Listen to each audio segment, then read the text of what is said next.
Hello everyone. Got some intermittent rain today, so I figured this would be a good time to give you a bit of an update. So first and foremost, I'll let you see the beast.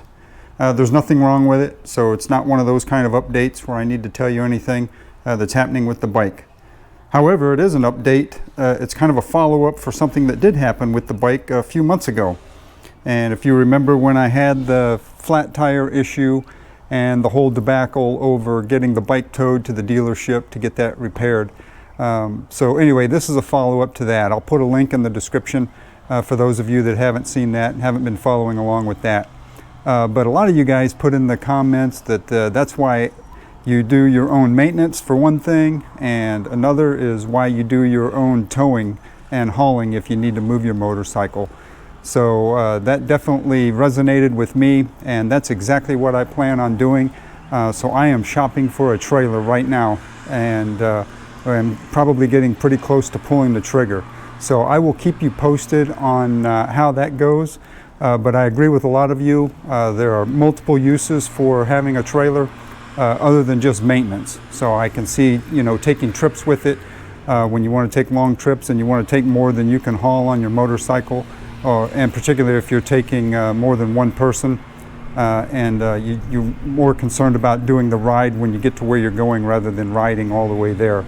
Particularly if you're going to spend the night and you want to take some extra luggage or necessities. So anyway, there are definitely a lot of advantages to having a trailer, so I'm definitely going to pull the trigger on it. So just one of the things I want to let you know now is preparing for that. My vehicle did not come with the hitch, so I have done that. So I just wanted to show you that right now. As you can see, I do now have a hitch on there. Like I said, it didn't come with it. So I bought the hitch and the wiring harness. You can see both are in place. And I just wanted to tell you a little bit about that, just to share my experience.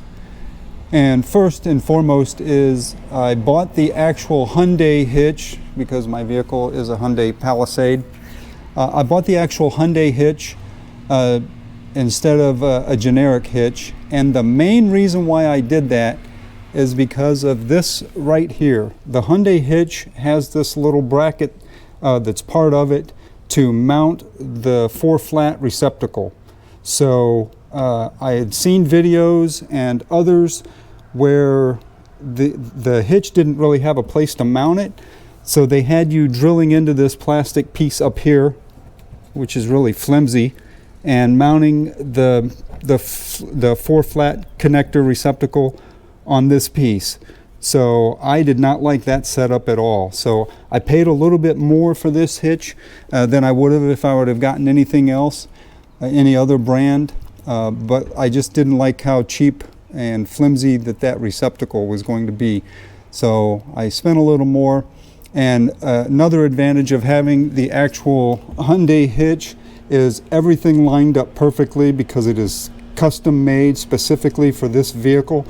And I had no problem lining up the holes and getting everything in place.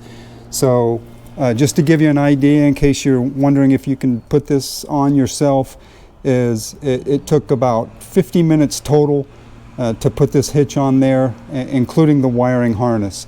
So it was no big deal whatsoever. A friend of mine came over. In fact, it was the same guy that helped me get my motorcycle the day we had to drive to Atlanta and bring it back. So we crawled underneath there, had this thing bolted down, torqued down, and the receptacle all hooked up in, like I said, less than 50 minutes.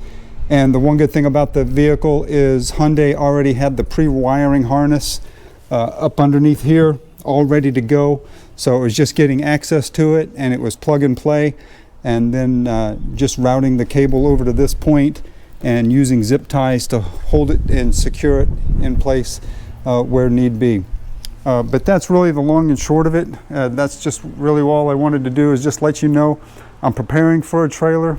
The first phase is done now that I've got my vehicle capable of being able to tow a trailer. I've got the hitch receiver on there. It's wired for it. So I'm getting pretty close. I think I've found the trailer that I want. I just want to make sure that I can get the right price that I'm looking for. And once I do, then I will take you along that journey as far as getting the trailer, what it looks like, and how I plan on actually securing the motorcycles inside the trailer. Because one of the things that I'm trying to avoid is using straps. And just to let you know, I've already found out how I'm going to secure the VMAX. That was the easy one. So thanks to Pitbull, and I'll let you know, and I will show you that when the time comes and when I get everything installed in the trailer. But I have found the way in which I'm going to secure the VMAX without using any straps. I haven't found the way to do that yet with the Gull Wing, so I'm looking into that. But anyway, I will keep you posted. And if any of you already know how to secure a Gull Wing in a trailer without using any straps, if you've already found a device to do that, please feel free to throw that in the comments below and save me a lot of research between now and the time that I get the Gull Wing, which will either be at the end of this year or at the beginning of next year. So, but anyway, that's all I have for now. Just a quick update to let you know that a trailer is on the way. I appreciate all of your comments as usual with respect to what you suggested in those comments on the previous videos. So thank you for that, and I'll see you next time.